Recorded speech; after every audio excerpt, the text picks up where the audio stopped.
Welcome to our channel. Today we how to disable parental controls in Google Family Link, beginner guide step by step clearly.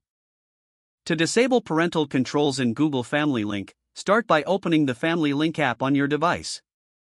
Sign in using the account that manages the child's profile. Once logged in, tap on the child's account you wish to modify. Scroll down to find the Manage Settings option and select it. Look for Parental Controls in the list of settings. Tap on Parental Controls to access the current restrictions. Here, you will see options for various controls you can disable. Select the option you wish to turn off, such as app approvals or screen time limits. Follow the on-screen instructions to disable each control. To confirm the changes, you may need to enter your Google account password. After making changes, ensure the settings are effectively updated.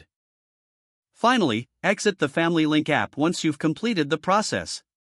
If the page does not load, refresh the browser or try again in a private or incognito window. Make sure you are using the correct email address, then retype it carefully to avoid small typos. If your password is not accepted, use the reset option and create a new strong password you can remember. Check your spam folder for verification or security emails, then complete any requested confirmation steps. Enable two-factor authentication if available to improve account security and reduce unauthorized access risk. After signing in, review your profile details so your contact information and settings are accurate and current.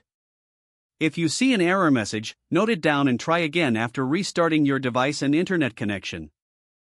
Log out when you finish, especially on shared devices, to keep your account and payment information secure. If the page does not load, refresh the browser or try again in a private or incognito window. Make sure you are using the correct email address, then retype it carefully to avoid small typos. If your password is not accepted, use the reset option and create a new strong password you can remember. Check your spam folder for verification or security emails, then complete any requested confirmation steps. Enable two-factor authentication if available to improve account security and reduce unauthorized access risk. After signing in, review your profile details so your contact information and settings are accurate and current. If you see an error message, note it down and try again after restarting your device and internet connection. Log out when you finish, especially on shared devices, to keep your account and payment information secure. Don't forget to like this video and subscribe to our channel for more step-by-step tech guides.